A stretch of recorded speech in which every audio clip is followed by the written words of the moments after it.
Olá, vamos começar mais uma aula do nosso curso de máquinas síncronas. Eu vou continuar com a segunda parte da solução de um problema que eu criei, obviamente eu tenho que resolvê-lo. É recomendável que você tenha visto a primeira parte, mas, vendo ou não, acredito que seja possível você entender e tirar proveito também dessa segunda parte. Nessa segunda parte eu vou começar discutindo um pouco sobre a teoria do fluxo de potência no motor síncrono trifásico e por fim eu vou para o problema resolver o problema utilizando equações para a gente encontrar o torque de eixo no motor síncrono. Você pode baixar esse arquivo, o que ajuda você a entender melhor o problema, porque o problema é bem longo, e aqui embaixo eu vou colocar os links para os vídeos. Eu não coloquei ainda porque obviamente eu estou gravando o vídeo agora, a segunda parte, e o link ainda não tenho disponível. Vamos primeiro entender um pouco sobre fluxo de potência. Isso aqui foi a primeira parte, viu? Fluxo de potência no motor síncrono trifásico. Aqui eu tenho um pequeno diagrama que vai me ajudar a te explicar. A primeira coisa que tem que entender é que a operação com o motor se dá com a entrada da potência ativa nos terminais de estator. Vou chamar de PTA. O P de potência, e a gente usa sempre a potência ativa, o T de terminal e o A para indicar que é a armadura, que é como a gente fala, quando a gente cita, como a gente se refere, melhor dizendo, ao estator. Qual a potência que entra? Vai entrar 3 vezes módulo da tensão, que você pode colocar inclusive VTA, tensão terminal de armadura, se você quiser também. E aqui, ó, o IA, a corrente de armadura, vezes o fator de potência ou simplesmente o cosseno φ. A primeira perda que a gente pode identificar mais facilmente é a perda na resistência de armadura. Então vai ter uma perda que a gente pode chamar de PRA. Acho que dá para aumentar um pouquinho aqui, não dá? Dá, ficou melhor. Acho que ficou melhor para vocês assim. PRA, potência de perdas na resistência de armadura, ou nas resistências. Afinal de contas, o enrolamento é trifásico, que vai ser igual a 3 vezes resistência de armadura vezes o módulo da corrente da armadura ao quadrado. Uma outra perda que vai existir na máquina síncrona, por ser, obviamente, uma máquina que tem núcleo e campo magnético se movimentando no núcleo, são as perdas no núcleo. Então, posso indicar aqui, ó, perdas no núcleo, que você pode chamar também de perdas magnéticas, PMAG, para simplificar. Lembrando que essas perdas magnéticas, ou perdas no núcleo, faltou aqui só o O, no núcleo, são as perdas por corrente parasita, também chamadas de corrente de Foucault, e as perdas por esterese, já bastante discutidas aqui em vídeos diversos do nosso canal, em especial no curso de circuitos magnéticos. Depois que você tirou as perdas no estator, no enrolamento do estator, perdas ômicas, também chamadas de perdas cobre, e as perdas do núcleo, vai sobrar a potência que é criada para desenvolver potência mecânica. Essa potência a gente pode chamar, ou a gente vem chamando em todos os nossos cursos de máquinas, de potência eletromagnética. Vou indicar aqui, ó, como PEM, potência eletromagnética. Então, entrou uma potência ativa, houve perdas no enrolamento trifásico do estator, houve perdas no núcleo, e sobrou a potência eletromagnética. Só que essa não é a potência ainda disponível, a potência mecânica disponível na ponta do eixo para acionar a carga. Ainda vai haver as perdas rotacionais, que a gente chama apelida de PROT, que são as perdas por atrito nos bancais, P, atrito, e também as perdas por ventilação. Vou botar aqui, ó, PVent, de ventilação. Atrito nos bancais sempre vai existir, porque no final das contas você vai ter o rotor apoiado em alguma coisa, ele ficar apoiado nos bancais de rolamento. Já discuti também em vídeos quando tratei de outras máquinas que não a máquina síncrona, porque no fim das contas essas são as mesmas perdas para as máquinas que operam com rotor girante. E as perdas por ventilação podem até não existir se a máquina não tiver, no caso especificamente o motor, um ventilador que é utilizado para se arrefecer. Pode ser que a máquina não tenha, inclusive que pode operar com outra fonte de resfriamento. Sim, é possível que opere, porque tem máquina que opera muitas vezes no ar-condicionado. Às vezes a máquina está numa condição térmica mais confortável do que muitas pessoas. Finalmente, perdida potência nos enrolamentos monofásicos da armadura, ou equivalentemente no enrolamento trifásico da armadura, perdida também potência no núcleo, perdida as perdas rotacionais, o que nos sobra finalmente é a potência no eixo. E essa potência no eixo, a gente chama também de potência útil. Essa sim é a potência que aciona a carga. Então a gente chama também de P de carga. Aqui vem um porém. Eu não menti. Eu usei um modelo aqui de fluxo de potência que não é falso. Ele só não é completo. Por que motivo? Porque essa é a forma habitual como a gente trata a máquina assíncrona. Só que quanto menor a máquina, mais representativo fica a potência que é utilizada pelo circuito de excitação, que é o circuito que está no rotor. A gente tipicamente utiliza esse fluxo de potência para tratar do motor síncrono, porque em máquinas da ordem de megawatts, a potência que flui pelo circuito do rotor ela é muito pequena, 1,5%, 2,5% da potência total que é consumida pela própria máquina. Só que em máquinas menores, a potência consumida pelo circuito do rotor já passa a ser significativa. Então você seria obrigado a levar em consideração, por exemplo, a entrada de potência. Indiquei aqui uma potência entrando pelo circuito de excitação, pelos terminais, botei até o T. No caso, o circuito de excitação é um circuito que não tem tensão alternada, portanto, ele é um circuito que tem perdas basicamente ômicas. Aí você pode dizer, bom, mas ele não contribui com o fluxo, então não tem perdas do núcleo? Geralmente essas perdas do núcleo a gente considera uma só, bota no pacote da interação dos dois fluxos, tanto criado pelo estator quanto criado pelo rotor. Então considere que as perdas no núcleo criadas pelo fluxo da excitação já estão aqui consideradas. Mas o enrolamento do rotor vai ter as perdas ômicas naturais de qualquer condutor, quando flui por ele uma corrente. Então, somos obrigados também a indicar. Aqui, então, estão representadas as perdas ômicas na resistência de campo. R de resistência, F de field, que é a letra que a gente habitualmente, mesmo em livros em português, mesmo na literatura em português, a gente usa para representar o circuito de campo ou o circuito de excitação. E ela vai ser igual a RF e F ao quadrado. Lembre-se, não existe o 3 aqui porque o circuito é em corrente contínua, não é um circuito CA, o circuito do rotor, e não é necessário indicar módulo de fasor, porque obviamente isso aqui não é uma corrente alternada, é uma corrente contínua. O circuito do rotor é alimentado em corrente contínua. Se você viu a parte 1, obviamente você não tem dúvida disso. Vamos então relembrar o que o problema quer. Para um motor síncrono trifásico MST, cujos dados são fornecidos abaixo, daqui a pouco relembraremos os dados, determine para os fatores de potência 0,85 capacitivo unitário e 0,85 indutivo os valores dos torques de eixo. Já fizemos o item A, o que vamos fazer agora é o item B e queremos os torques de eixo, os torques na ponta do eixo, o torque disponibilizado para a carga, o torque útil para a carga ser acionada. Que dados são esses que a gente precisa ter em mente?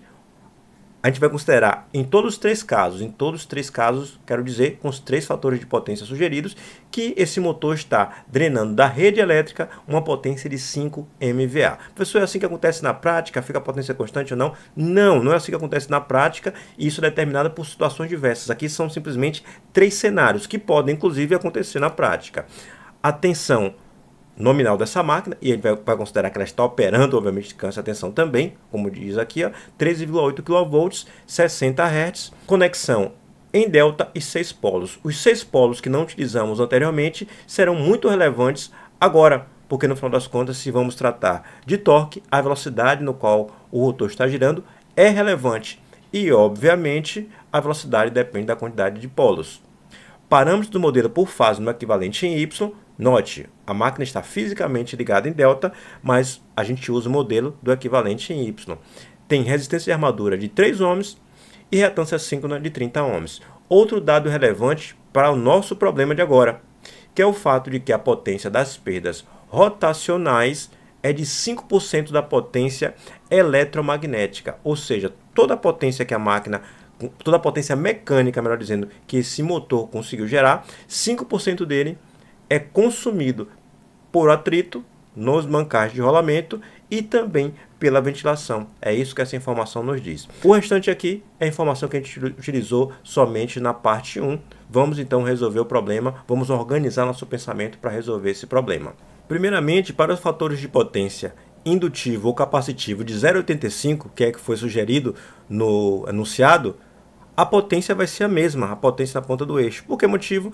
Porque dos 5 MVA que a máquina está operando nos terminais de estator ou nos terminais de armadura, a quantidade de potência reativa, seja a potência reativa indutiva ou capacitiva, ou seja, consumida ou fornecida pelo motor síncrono, vai ser igual. E, portanto, o que vai sobrar de potência ativa entrando no motor para que seja perdida, obviamente, durante a operação da máquina, até que sobre somente a potência de eixo, vai ser a mesma. Então, vamos fazer o primeiro caso, considerando fatores de potência 0,85 indutivo e 0,85 capacitivo. Enumerando os passos, fica mais fácil da gente entender. O que é que entra nos terminais de armadura? Vai entrar a potência terminal de armadura, cuja equação já foi aqui descrita e eu não vou, obviamente, repetir. 3 vezes a tensão de armadura, ou tensão terminal de armadura, o módulo da corrente de armadura, vezes o cosseno φ. A tensão, a gente já sabe, é o 13,8 kV que foi lido há pouco tempo, dividido por raiz de 3. A corrente que está entrando, nós encontramos na etapa 1. E a corrente, em todos os 3 casos, anote que aqui é o fator de potência indutivo, ó, tem sempre o módulo de 209,118 aproximadamente amperes. O ângulo aqui não nos interessa porque ele entra no fator de potência e a gente já sabe que é 0,85. Então a corrente também já foi obtida. Vamos focar aqui apenas no módulo. Vamos fazer uso então desses valores. Potência terminal de armadura vai ser igual a 3 vezes o módulo, que eu posso escrever de forma aproximada como 7,97 vezes 10 à terceira. 13,8 kV dividido por raiz de 3 dá aproximadamente esse valor. Vezes a corrente, 209,118 vezes o fator de potência, que é 0,85. Isso dá aproximadamente 4,25 megawatts. Tá com dúvida? Faça a conta por conta própria.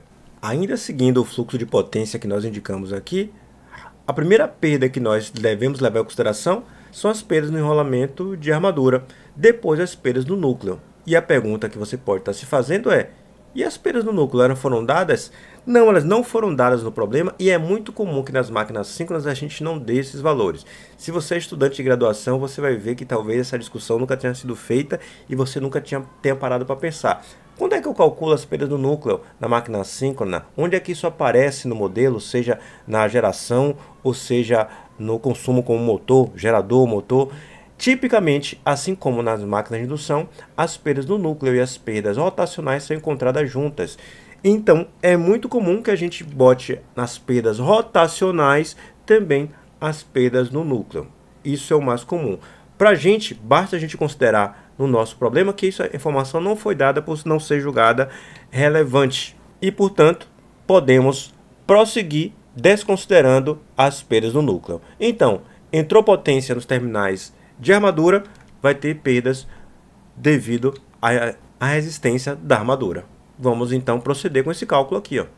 Posso indicar aqui como passo 2, no qual a gente tem que a potência eletromagnética vai ser igual à potência terminal de armadura menos a potência de perdas na armadura. Vamos colocar esses valores. Aqui dá aproximadamente 4,25 mega, que a gente pode botar 4,5 vezes 10 à sexta. E as perdas na resistência vai ser igual a 3 vezes o valor da resistência. No enunciado está lá dizendo que a resistência de armadura vale 3 ohms. E a corrente, como eu disse a você, para os 3 casos, foi sempre... Não preciso colocar o módulo aqui não. 1,8. E aqui eu posso apagar esse módulo, porque o valor já está em módulo. É desnecessário colocar esse sinal aqui, ó. Ao quadrado, obviamente, 3 vezes R. Isso aqui é o R e ao quadrado. Procedendo com esses cálculos, você vai encontrar que a potência eletromagnética, ou seja, toda a potência mecânica criada pelo motor, vai ser de aproximadamente 3,86 megawatt. Preciso indicar aqui o V10 à sexta, não. Essa é a resposta que queríamos? Não. Estamos atrás do torque na ponta do eixo. Então, nós encontramos a potência eletromagnética e agora vamos tirar as perdas rotacionais. Eu quero que você note que estamos desprezando o circuito do rotor, como é o habitual nas máquinas muito grandes. Vamos seguir então aqui adiante. O passo 3, portanto, seria tirar 5% desse valor. A gente pode tirar de várias formas, é uma conta bem simples, mas a gente pode indicar também que no final das contas a potência na ponta do eixo é 0,95 da potência eletromagnética. Assim, os 5% que sai dessa conta é exatamente a potência perdida devido à potência das perdas rotacionais. 0,95 vezes 3,86 vezes 10 à sexta, que é o valor que encontramos aqui acima. Esse valor dá aproximadamente 3,67 vezes 10 à sexta, ou mais uma vez, vale a pena colocar já megawatt. Pronto, encontramos a potência de eixo. É isso que queríamos? Não, não foi isso que foi pedido. Foi pedido torque na ponta do eixo. Portanto, nós precisamos transformar esse valor de potência em torque. E como fazemos isso? Equação básica, né? O torque do eixo vai ser igual à potência do eixo sobre a velocidade. A velocidade, no caso, é a velocidade do rotor, que é sempre a velocidade síncrona, né? Então, no final das contas, já botei aqui ω/s, não preciso colocar ω/rm, como fazia no caso da máquina de indução, porque, no final das contas, lá havia uma velocidade diferente da síncrona. Aqui é sempre uma velocidade única, que é a síncrona, na operação em regime permanente, com tudo perfeito, que é o que estamos tratando agora. A potência de eixo já foi calculada. 3,67 vezes 10 à sexta. A velocidade síncrona é igual a ns vezes π/30. Como assim, professor? O que isso quer dizer? ns é a velocidade síncrona quando a gente coloca em rotação por minuto, que é a forma habitual como a gente calcula. E isso aqui é um fator de conversão que você já deve estar utilizando no seu curso, que no final das contas é para converter o valor da velocidade em rotação por minuto para radiano por segundo. Sim, é mandatório que essa velocidade esteja em radiano por segundo para que nós tenhamos o torque de eixo em newton-metro. Estamos utilizando aqui o sistema internacional. Potência em 1 watt, velocidade angular em radiano por segundo e torque em newton-metro. Então, vamos prosseguir. Aqui a gente sabe que é 3,67 vezes 10 à sexta. Você pode fazer essa conta separada se você quiser, mas nessa altura ela é bem simples, né? O que é velocidade síncrona? 120 vezes F, que é a frequência. Deixa eu botar aqui no canto para ficar mais claro a equação. 120, frequência elétrica do enrolamento do estator, quantidade de polos.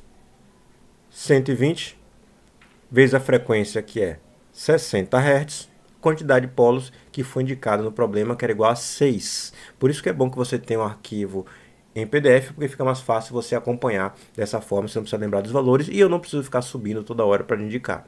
Então, deixo esses valores aqui, ó, isso vezes π/30. Essa velocidade aqui é fácil de calcular, não é? 6 sobre 60, ou melhor, 60 sobre 6, aqui dá 10, e vai dar como resultado, isso aqui vai dar 1.200. Então, vai ser 1.200 vezes π/30, e esse valor eu já tenho aqui calculado também. Posso indicar para você que o torque de eixo, que é isso sim, o que foi solicitado, vale aproximadamente 29,2 kNm. O K aqui ficou feio, mas eu vou corrigir. kNm. Essa sim é a resposta que tanto queríamos. Deixa eu marcar a resposta. Estou marcando dessa forma, então deixa eu marcar aqui, ó. Essa é a resposta que tanto queríamos. E note, fizemos o cálculo apenas para o fator de potência 0,35 indutivo e capacitivo. Eu quero que você note que nos dois casos a potência disponível na ponta do eixo é a mesma. Afinal de contas, a parcela de potência reativa será igual. O que precisamos fazer agora, como foi solicitado no enunciado, é fazer esse mesmo cálculo para o fator de potência unitário. Então, vamos escrever aqui, ó. E seguimos o mesmo procedimento, é esse mesmo fluxo de potência que devemos fazer uso, lembrando que a gente não considerou as perdas, nem entrada de potência, nem as perdas no circuito de excitação. O primeiro passo é calcular a potência terminal de armadura. O que é que se altera aqui? O fator de potência, que em vez de ser 0,85, é o fator de potência unitário. Mas não precisamos fazer conta, afinal de contas, não foi dito no enunciado, e aqui vale a pena eu te relembrar, que a potência de entrada, no caso, era 5 MVA, quando o fator de potência for unitário, vai ser 5 MW. Então, nenhuma conta é necessária nesse primeiro passo.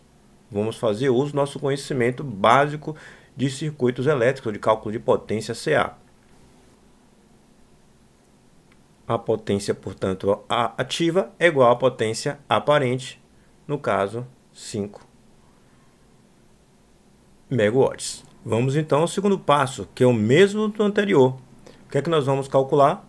A potência eletromagnética, a potência mecânica criada pelo motor e que vai acionar tudo que está ligado ao rotor. Inclusive, ela vai suprir as perdas rotacionais.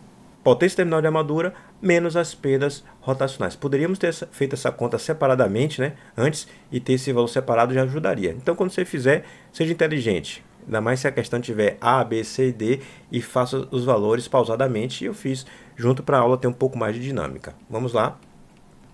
Então vai ser potência eletromagnética, vai ser a potência terminal de armadura, menos as perdas no enrolamento de armadura, porque estamos desprezando, obviamente, as perdas no núcleo. 10 a sexta menos 3 vezes o valor da resistência da armadura vezes o valor da corrente, que é 209,118 ao quadrado. Este valor é aproximadamente 4,61 megawatt. Passo 3. Agora vamos encontrar finalmente a potência na ponta do eixo. E nós já sabemos, se a perda é de 5%, a perda se refere à potência eletromagnética perder 5%, fornecendo, na verdade, suprindo a própria perda rotacional. 0,95 vezes potência eletromagnética. O mesmo caso que fizemos anteriormente.